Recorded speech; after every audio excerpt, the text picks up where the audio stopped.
Welcome to another episode of Mike's Money Picks. Today on the podcast, we're going to be breaking down the Friday slate for week 2 of college football DFS, Friday, September 6th. And I got to say, this is a little bit of a subdued slate, a little bit of a disappointing slate. Normally, when the NFL has the opening game on Thursday night, there are no college games on that Thursday night. And so there's a lot on that Friday night. You tend to get a lot of like mediocre Big 12 teams, American athletic teams, Mountain West teams. You tend to get a lot of action on that Friday night. And that's just not really the case this week. I guess the NFL kind of monopolizing the entire weekend and putting a game on Friday night in Brazil maybe changed college football's mind on it. But I digress. We have a 3-game slate, and we're going to break it down and tell you everything you need to know about these 6 teams in action on this 3-game slate and tell you how you can start building your DFS lineups in a way that can win you some money on Friday night. Now, we have already recorded and released our Saturday main slate episode. So if you're looking for that, or if you haven't watched it already, check out the YouTube channel feed, check out the audio feed. If you're listening on audio, go find the Saturday main slate video. We broke down all 12 games and all the plays in all of the games on that video. Went into quite a bit of detail with some different strategies and different options as well. So make sure you go check that out. But without further ado, let's go ahead and dive into the Friday 3-game slate. As always, if this video helps you out in any way on YouTube, please hit the like button. If you're listening on audio, please rate and review. Those help me out a ton. I cannot stress enough how much I appreciate those and how much those help me out. So this is a little bit of a different slate where what is clearly going to be the best game environment of the slate in terms of scoring potential, in terms of the actual ability of the offenses on the field, in terms of the just overall game environment, is actually the hardest to target individual players. And I'm talking about the BYU SMU game. Currently, SMU is 11.5-point favorites in this game, which is decently close considering what these two teams have shown so far, and has a total of 55.5, which is the highest on the slate unofficially. More on that in a little bit.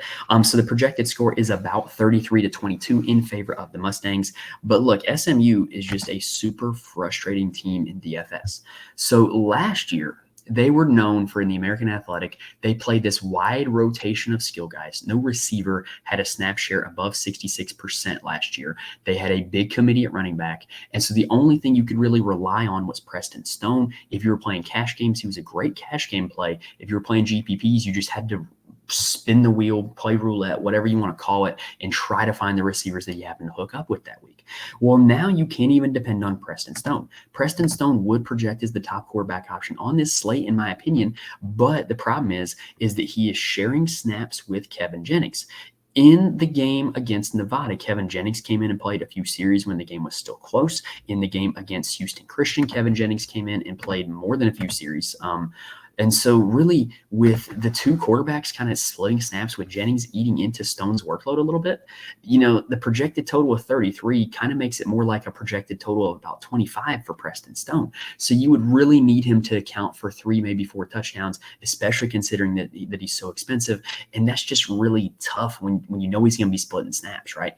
And Kevin Jennings, I would consider a GPP play if he was cheaper, but he's up there 8,800. You got to be pretty much a starter, like full time, if you want to pay off a salary of 8,800. So I don't think he's much of an option either. So because it's a short slate, because there are so few quarterback options, yes, I'm going to be playing Preston Stone, but he's not a cash game play for me. He is a GPP play, and just hoping and praying that he does go out there and throw for 4 touchdowns, maybe even more than that. Now, at the running back position, SMU is known for their committee last year. Well, the committee got noticeably smaller from a few guys graduating, and then Kamar Wheaton gets hurt in the preseason and is out for the time being. Jalen Knighton also missed last week against Houston Christian. Is expected to play this week against BYU. And then LJ Johnson is currently banged up, and he's day by day, and he might not play in this game either. So what you're looking at is a situation where a committee of what could be 4 guys ends up being 1, maybe 2. So Brashad Smith was the starting running back in the first game against Nevada, led the team in carries and yards in that game, put up 17 fantasy points, and then was the starter again against Houston Christian, ran for over 100 yards, put up 2 touchdowns in that game for about 25 fantasy points. So really, Brashad Smith is the guy, and he's healthy. He's available. I think he is one of the best running back options on the slate. Really, a spread of 11.5 is like really the prime zone for playing a running back in DFS. You want to play a running back on a favorite, but you don't want to play a running back on a team where they're such a favorite that they're going to be, getting pulled out in the third quarter, or they're going to be running a committee because they don't want to, wear the running back down for later in the season, right? So I think this is a dream spot for Brashard Smith, especially if LJ Johnson is out.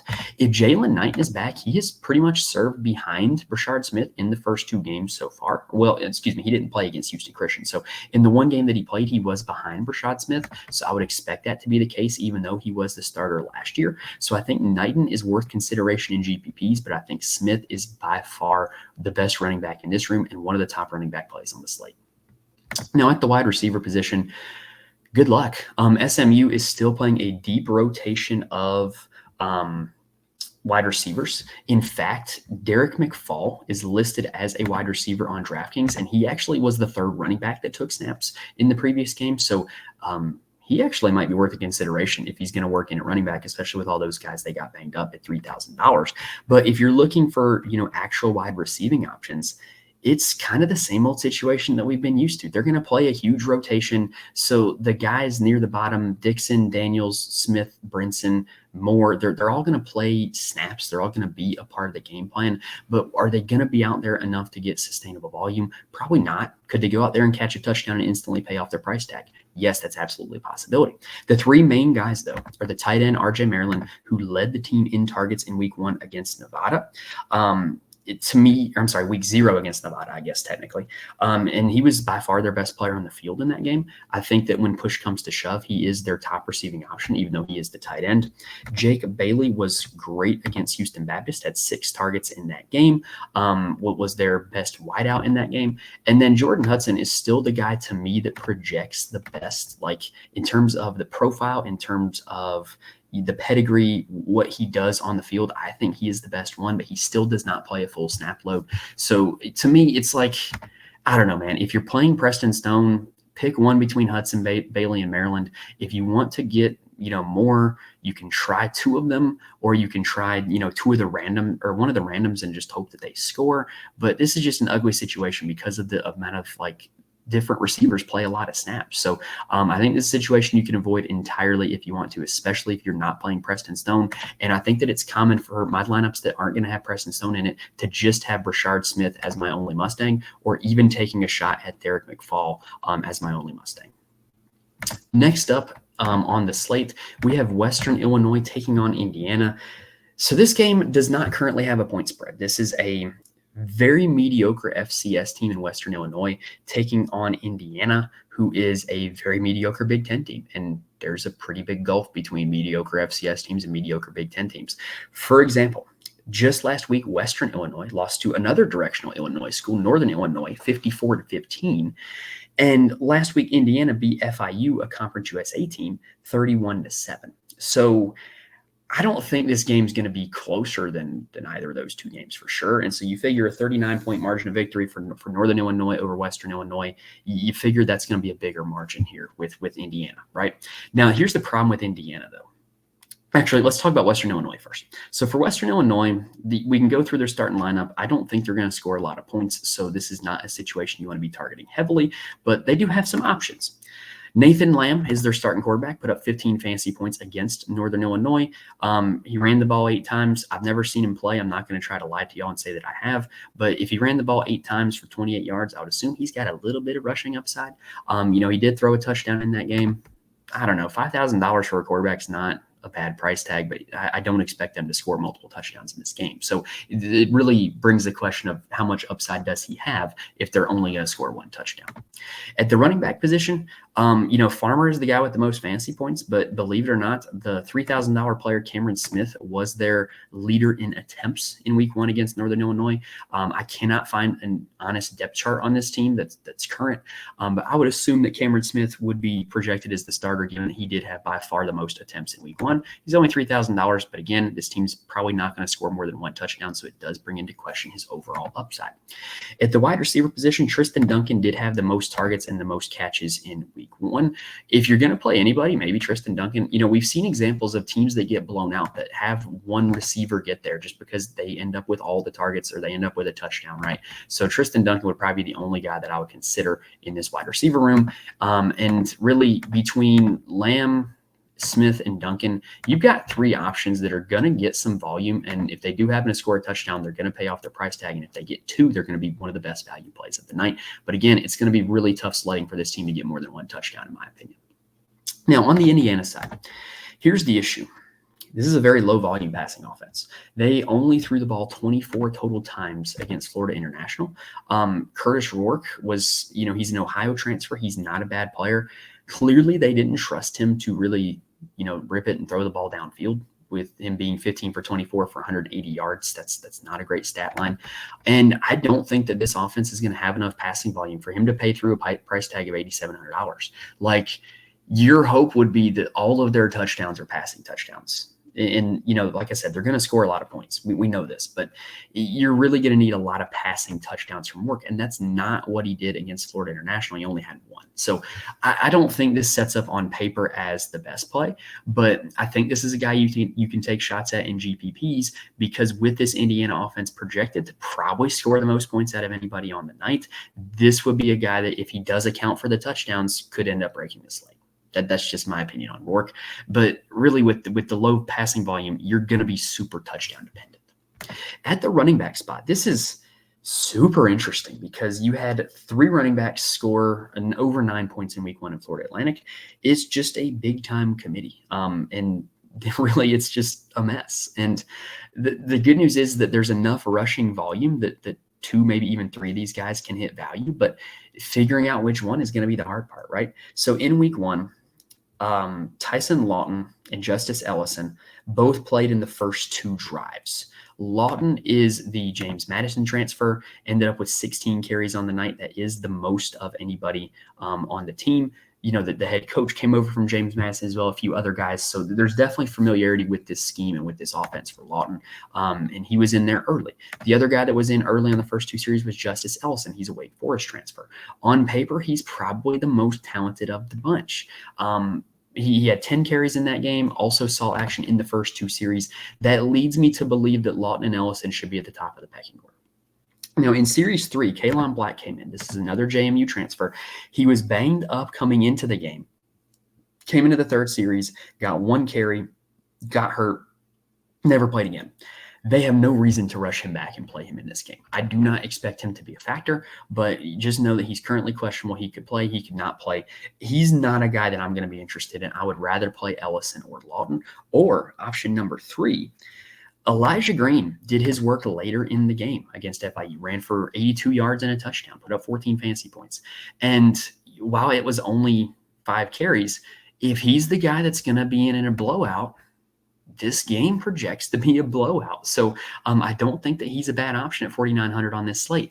Normally, I never, ever play more than 1 running back on the same team on a DraftKings slate, unless there's just a super unique circumstance on a 2-game slate where you've got like a service academy playing or something like that, or just a super run heavy team like a Michigan playing or something like that. But here, this Indiana team is going to run the ball. They're going to win this game by a lot of points.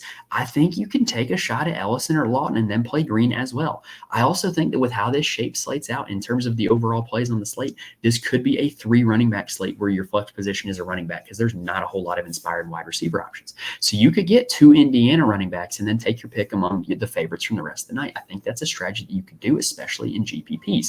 What I think you would want to do is, I kind of said this already, but I think you would want to pick one of Ellison or Lawton and then pair him with Green and hope that either Ellison or Lawton, whichever one you pick, ends up being the guy that scores when the game is close, and then Green ends up going in and getting the points when the game is a blowout. Now, at the wide receiver position, we mentioned how this is a pretty low volume passing offense already, but Elijah Surratt does project to be this team's wide receiver 1. Didn't really have a whole lot of usage against Florida Atlantic, just 2 catches for 12 yards, but he is the best wide receiving option on this team. Cooper and Price are the other 2 starters. They did have more fantasy points than Surratt in week 1. Look, I think they're touchdown dependent because there's not going to be a big steady passing volume. And so if there's not going to be a whole lot of volume, then they're going to have to do it by scoring touchdowns. And like I said about Curtis Rourke, we know this team is going to score touchdowns. You would need them to be the ones that score touchdowns over the running backs if you were to play them and have success. Miles Cross is an Ohio transfer. He is probably going to play some snaps. He's at $4,500. He's another name that you need to know. And then Zach Orton, priced at $4,000 even on DraftKings, is the starting tight end. He's another JMU transfer. He scored the lone passing touchdown against FIU, so maybe there's something to that, and they're going to look to him in the red zone. I don't think there's a big enough sample size to say that for certainty, but he's another option that if you're looking to play this Indiana passing attack and you know that you're going to need touchdowns, why not go with the guy that's already scored one this season, and that would be Zach Horton. All right, let's take a quick breather, and then let's break down our last game, Northwestern. Now, before I talk about the last game of the night, I do want to mention there are a few places where you can get more information from me. First off, you can follow me on Twitter at Mike's Money Picks. I'm more than happy to answer any questions on Twitter. I try to get out the DFS rundown for every college football DFS slate. If there's ever any news that kind of changes my opinions on guys, I do try to tweet it out as well. So I'm also more than happy to answer any questions. You can just reach out to me on Twitter. I'm also in the Fantasy Corner Discord. Link is in the description. Fantasy Corner Discord's got a lot of smart people that play a lot of DFS for a lot of different sports. And the college football chat in there recently has been jumping, and there's been some people that have won some money in there. So if you're looking for people to talk college football with, talk general DFS with, join the Fantasy Corner Discord. I promise you will not regret that. A lot of good people in that chat that I have come to get to know a little bit and truly do appreciate and enjoy being a part of it each and every week. Lastly, I do write an article to my Patreon for every single college football DFS slate, where I publish my core plays as well as kind of my general thoughts and strategy for the slate. I'm not going to sit here and guarantee that you can just play those and instantly win money, but what I can say is that you're going to get some information and knowledge and strategies from somebody who has done a ton of research and can help you with your own process and help you get better at college football DFS. Two more things. First off, if you're looking to try something new this season, head on over to signupexpert.com/Mike'sPicks or partner with SignUpExpert. And what they do is give you the best promo codes for new users at any DFS player prop or sportsbook site. So if you're looking to try something new this year, maybe it's underdog, maybe it's sports betting, maybe it's prize picks, whatever, SignUpExpert has got you covered with promo codes, and they will even sync to your area. So before you sign up on those sites, see what SignUpExpert's got going on. All right, now last thing before we get rolling. I have recently signed on to drroto.com to write their college football articles for the main slate every single week. So check out drroto.com. I'm happy to be a part of the team over there, and really looking forward to creating some content for them. And the content's going to be available at drroto.com for every Saturday main slate. All right, now let's go ahead and talk about the last game of the night. Duke taking on Northwestern, the SAT score game, I'm calling it, because these two colleges, very difficult to get into. I only applied to two colleges back when I was in high school. I applied to, I'm from North Carolina, so I've applied to Chapel Hill, the Tar Heels, and UNC Charlotte, the 49ers. Got into both. Very happy to have gotten into both. Ended up going to Charlotte. Unknown whether I would have gotten into Duke. I kind of, in hindsight, I almost wish I would have applied, just that way I could say one way or the other that I could have. Anyway, looking at this team, which, by the way, also, this game's going to present really well on TV. This Northwestern stadium, it's like a temporary stadium that's like on campus and on a lake. It's beautiful. It's going to present really well on TV. I really like it. It's just cool vibes. Anyway, this game, Northwestern is 2.5-point favorites. The total is 36.5, which means the projected score is 19-17 in favor of Northwestern. Most of the time, I would be telling you to outright fade the game with a total like 36.5. But both of these teams have projectable players with projectable volume, and that makes them able to be played in DFS, much like the Iowa State game on Saturday. I talked about that on the main slate episode. There are guys in this game that are going to touch the football. We know they're going to touch the football, and every time you touch the football, you got a chance to put up some fantasy points. So do not think that you have to full fade this game just because of the total. For Duke, at the quarterback position, they got Malik Murphy, who's a Texas transfer. The offense was not impressive against Elon. Elon has turned themselves into a really good FCS program. They've recruited a lot of guys from the Piedmont Triad of North Carolina area, and they've gotten some talent. They're not a bad FCS team, but Duke should be scoring more than 26 points against them. Malik Murphy, like I said, he's a Texas transfer. When he was at Texas last year, he wasn't terrible, but he wasn't great either. It was a clear drop-off from Ewers to Murphy. And at Texas, the situation was golden. You had one of the best receiving cores in the nation with Worthy and Mitchell. You had one of the best offensive lines in the nation. You had one of the best running backs in the nation. And with that situation around him, he did not look great. And now at Duke, he's in a much worse situation, and he just didn't look great again in week one. Now, granted, he can turn that around, but I think that The good news, what he has going for him, is they're going to sit back and let him throw the football. He threw it 40 times against Elon, and that was a game they won by 23 points. So he's going to have some passing volume. The question is can he actually do something with it? And I think when you're looking at the slate as a whole, he's sitting there at 7,300. That's not an unreasonable price tag. Among the starters, he is the fourth highest priced quarterback. That's not unreasonable, in my opinion.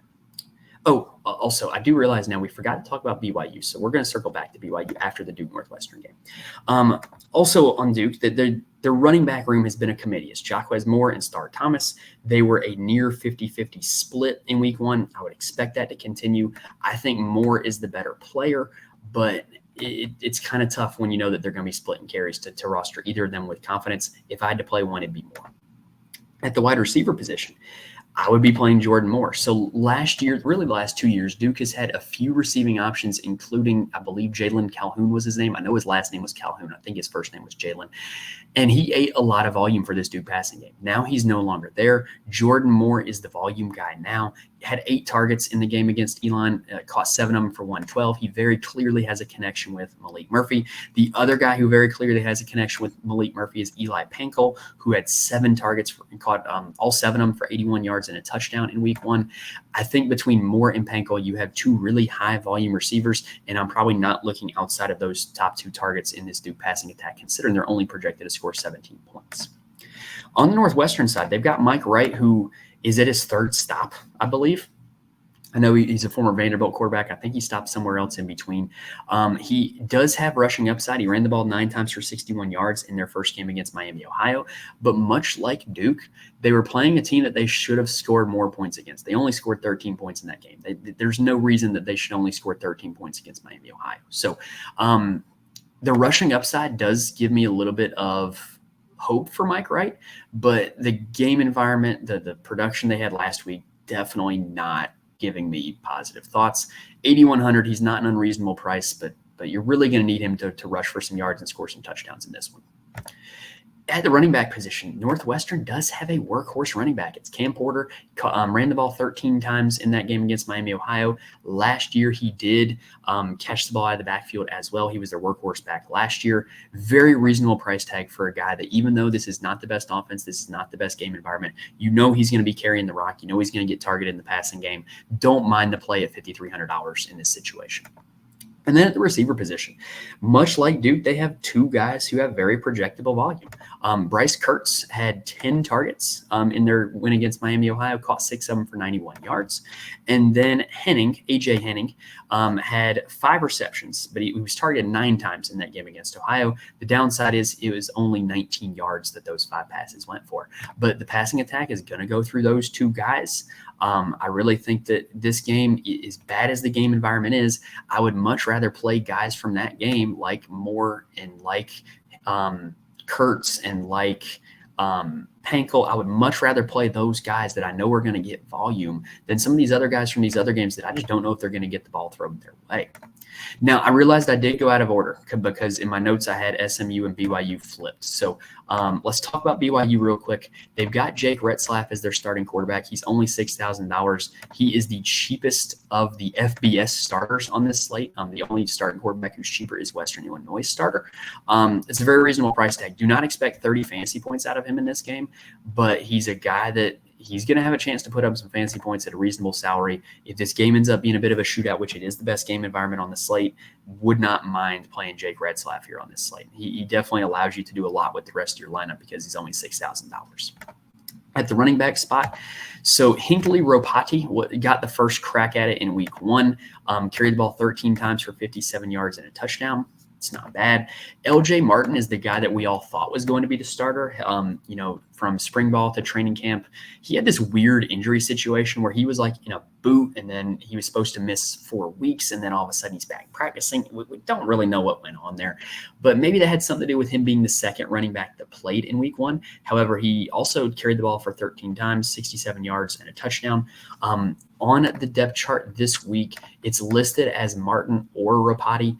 Martin would be the guy that I would prefer to play between the two of them just because of what we thought about him in the preseason and the fact that he's now listed as the first name on the depth chart. Maybe that's reading too much into it, but I think he's the guy you want at the running back spot in this game. SMU is a tough matchup, but Look, if he's going to get 15 carries, $5,200, I'll take it. Next up at the wide receiver spot, Chase Roberts is very clearly BYU's wide receiver one. He is the guy you want. I think he had 8 targets in that game against Southern Illinois, which is the most on the team. But on the depth chart, the problem is that he was listed as an or with JoJo Phillips, who had 15 fantasy points in that game, caught 1 long touchdown, which contributed to that. I would not trust the depth chart on that one and think that Roberts is just their wide receiver one. I just think he's their best receiving option. The rest of the guys on the depth chart, it had Lassiter or Marion listed as the starter at one spot, and then it also had Epps or Kingston listed as the starter at the other spot. So this is going to be a team that rotates receivers much like SMU. I probably wouldn't trust anybody outside of Chase Roberts. You also have the tight end Keanu Hill, who was not listed as an or starter. He was listed as the only starter. I think he's a pretty good player. So Roberts and Hill would probably be the main 2 that I would look at from this BYU passing attack. All right, so we went a little bit out of order there. That's on me. I also don't have the editing technology to go back and re-edit it to put BYU back in the front, so I do apologize for that. But hopefully, if you made it this far, you used all the information on all 6 of those teams, right? So if this information helped you guys out in any way, please hit the like button. Please rate and review. I really do appreciate it when you guys do that. I cannot stress enough how much that helps the channel. We've grown from 500 subscribers to almost 650 in 1 week because of people like you watching that hit the like button, hit the subscribe button, and it just helps me out a ton. So if there's anything that you want to do to show me appreciation, that would be the one way you could do it, is hit the like button, hit the subscribe button, right? All right, but that's going to do it for this week, y'all. Those are the 3 games. It's quite an interesting slate. It's a small slate. There's not a lot of options. There's not a lot of really easy, palatable clicks on this slate. So I definitely think this is going to be a slate where you're going to want to play some game theory. You're going to want to play some game stacks. You're going to want to play some ownership guys or some leverage guys to try to make your lineup different than everybody else. But that's all we got here on this slate. Make sure you check out the main slate video if you have not already. Tomorrow night, we're going to be dropping the Saturday night slate video as well. I know last week I promised on that, and it turns out I just never had time to record it because got a lot of things going on. So tomorrow night, I do believe I'm going to have time to record that and get that out. So check that out when it drops tomorrow night. If you're subscribed, you will know when it drops. But that's going to do it for this episode, guys. Best of luck to you guys on the Friday slate. Enjoy these 3 very mediocre games. I know I will enjoy them. But other than that, thank you guys for watching and listening to this point, and I will